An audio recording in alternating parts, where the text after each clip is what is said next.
Good morning, good afternoon, and good evening, wherever you are, listeners.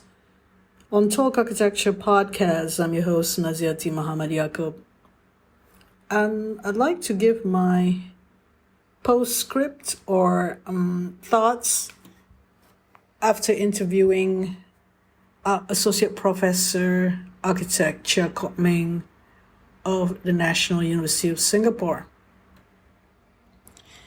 This podcast interview was recorded in March this year, after I recorded the one with architect Lillian and Lok Wooi.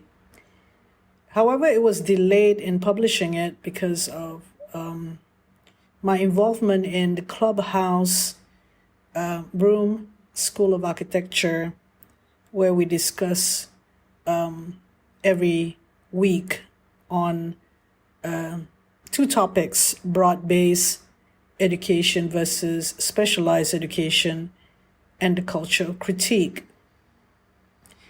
So this interview with Kok Ming has something to do with those other clubhouse events and trying to keep on asking the questions and trying to find how they are connected.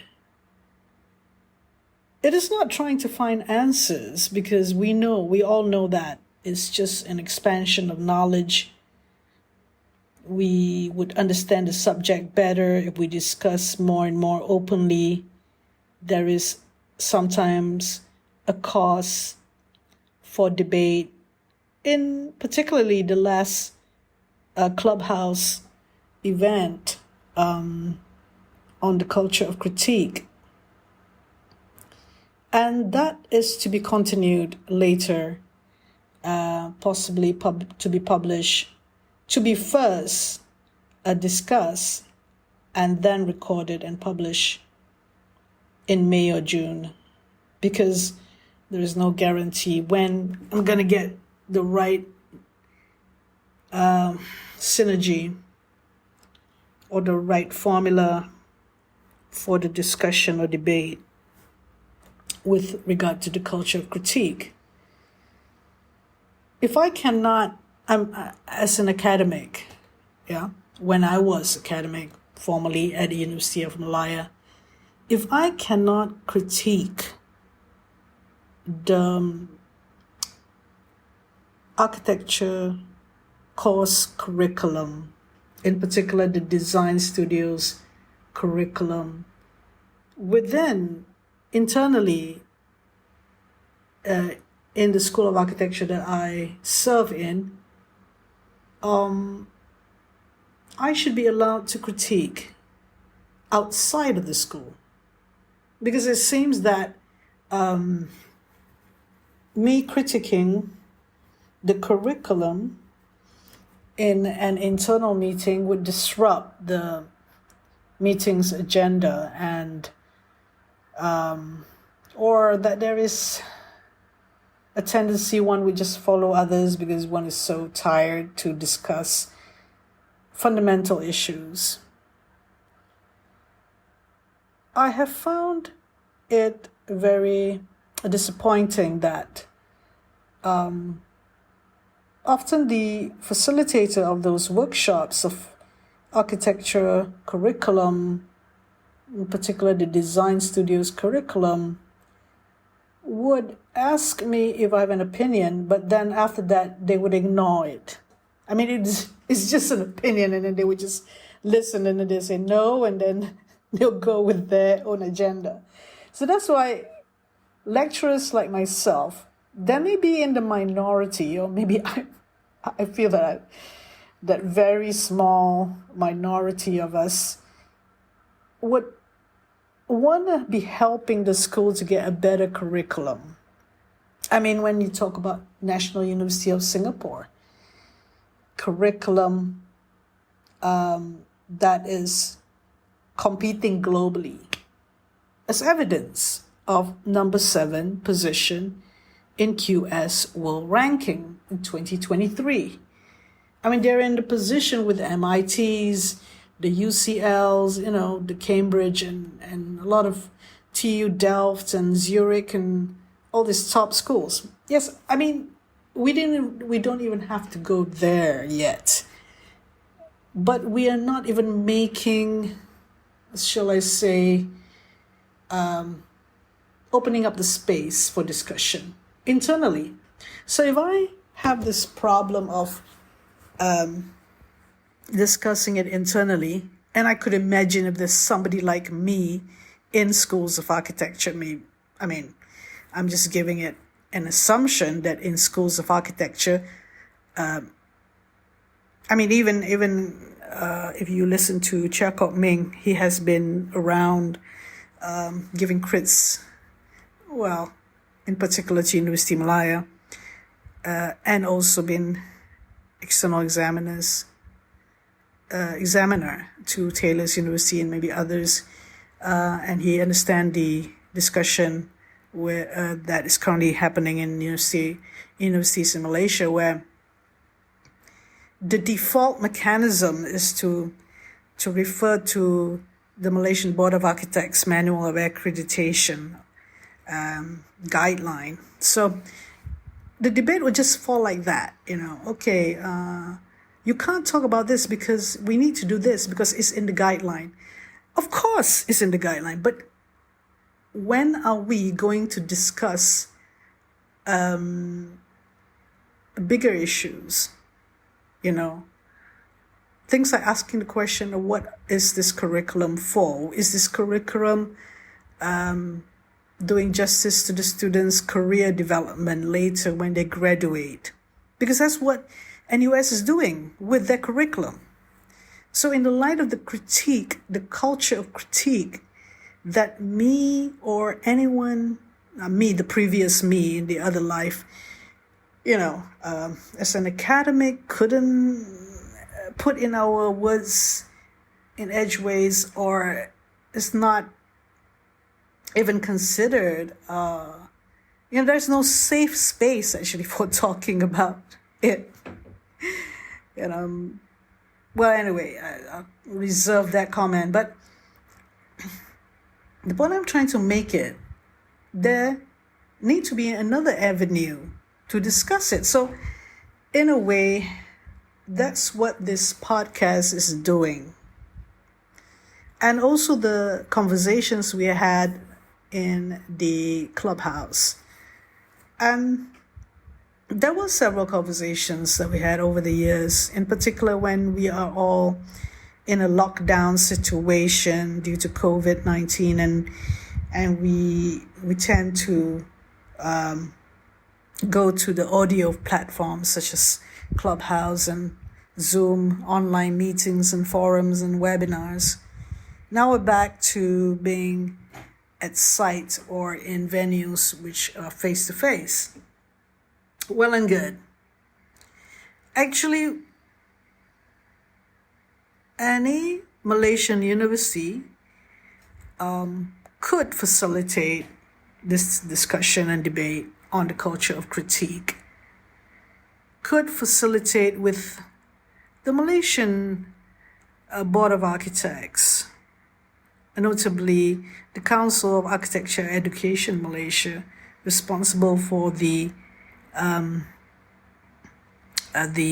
of Accreditation, to open up the discussion to lecturers or people who are designing the curriculum, rather than just listening to head of department, because head of departments, their function is just to run the course. So if you have too many questions, they need to do a lot of workshops, a lot of research, and they have to go and deal with the argumentative staff or debate in the schools, and so they're just processing the curriculum. But these other many staff who has lots of interesting ideas and insights, facilitated well by maybe a very good facilitator that asks about the bigger picture, that understands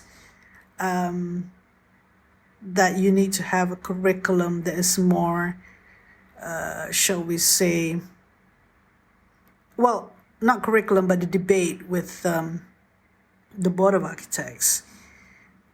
That the Board of Architects accept that why are Malaysian schools not competing with NUS?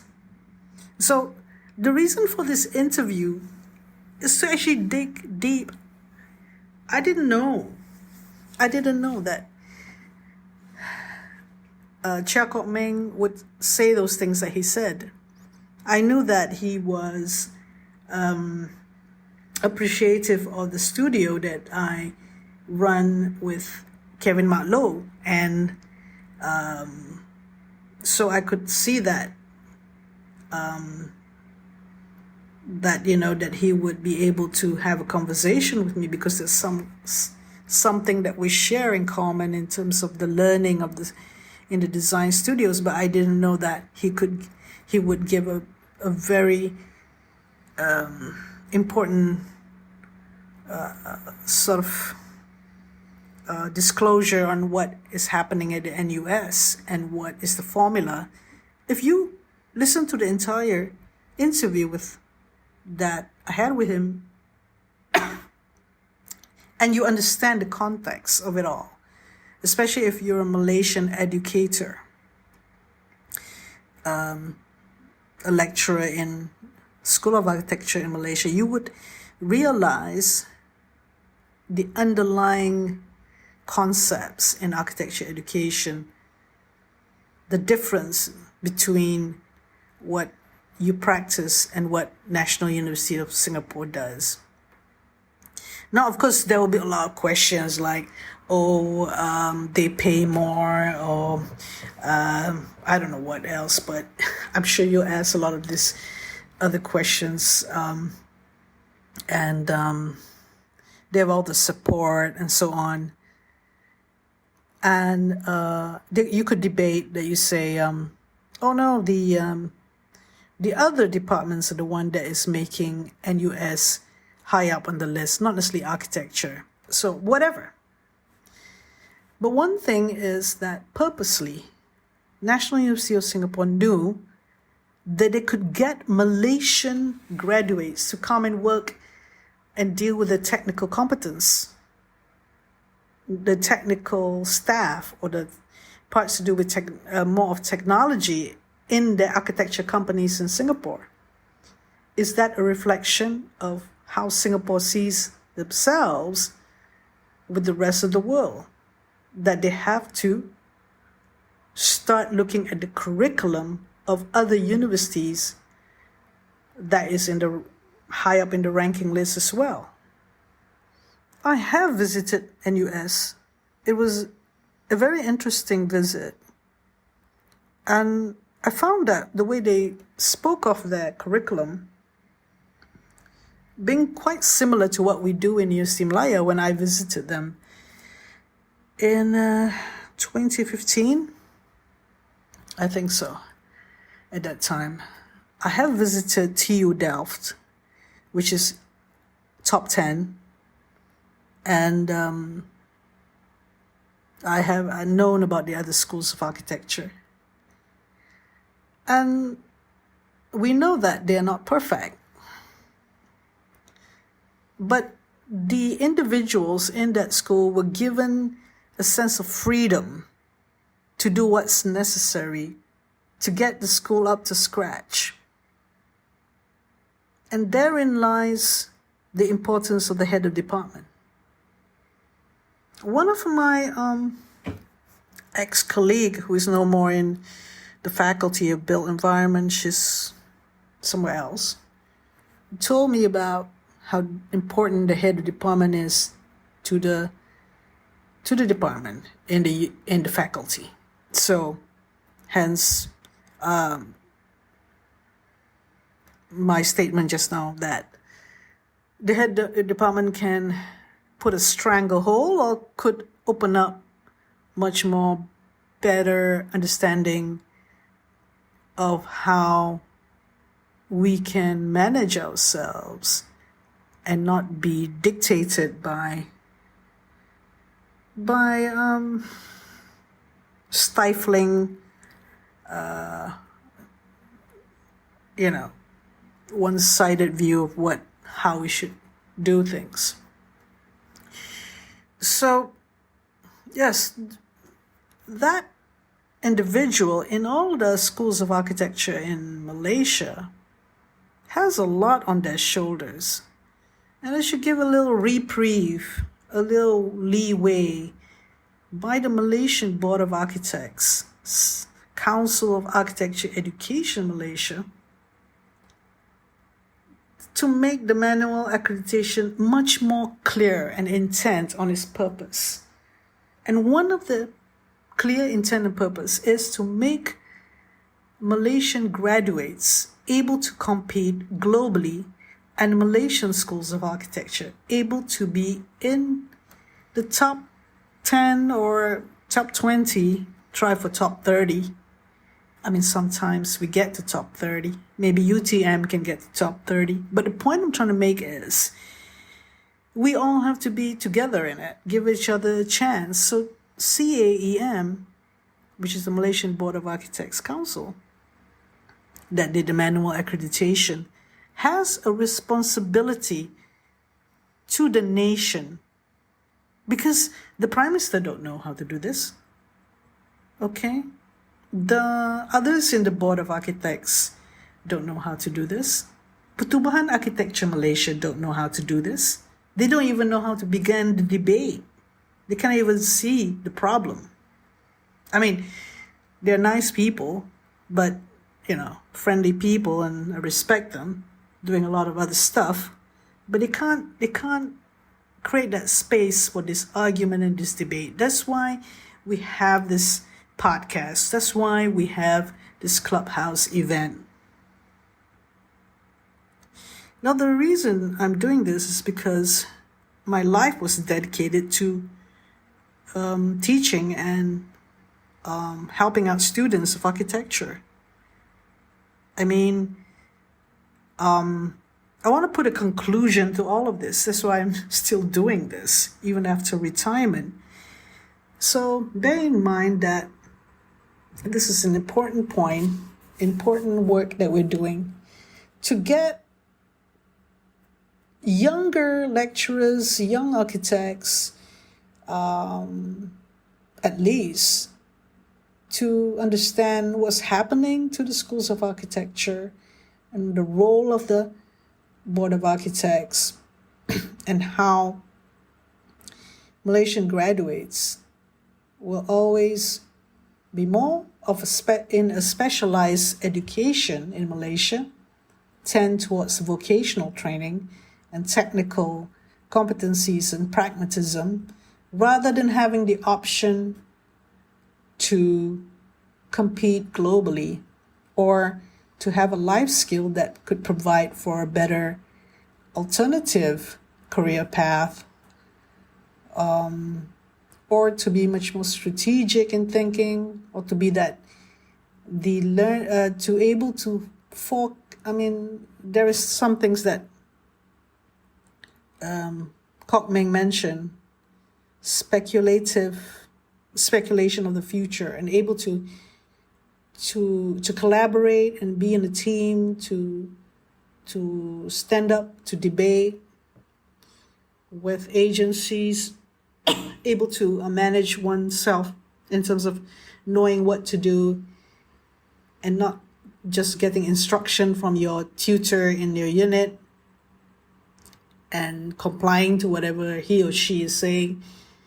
So, the independent of thought and thinking of that graduate in NUS, maybe not all of them are like that, but they're able to fall back to that life skill that Cheah Kok Ming is saying. Why can't Malaysian architecture graduates have the chance or have the opportunity to get to that level of competency? We know that that some of our friends or our ex-students do get to the international level and but only in small minority, like 5% of a batch or 1% and so on. So, it's not by chance or luck that you get those graduates. There's a lot of preparation, planning, and application, and how the curriculum should be done in order for you to get to that level. And there is, one of the things is the supervisor attributes that run the design program. If we keep on hopping to the past, when we were in certain schools of architecture, when we were the tried and tested way we have done before, and when we were students, we're not going to get anywhere. I have gone away from how I was taught. I knew that in UTM I was technically competent, but when I went to the UK, I became more theoretically competent, but there was a lot of work to be done after graduating for me to understand a lot of how to create, how to find projects for the student, there were a very steep learning curve. And I wish that I could learn it quicker, but of course that's in the past. I can't hold on to the past for examples and formulas and doing the same thing over and over again, knowing that it didn't work. So hence, I appeal to educators in Malaysia, in particular, to actually fully understand what's going on, and look around you and see your ex-students. Some are suffering. Some really are not equipped to even deal with the transition from school to working. And why not? They don't see much options and much ideas on how to go forward. So, yeah, there's always the option for them to work in Singapore and China if they are really ambitious, or they feel that they are competent enough.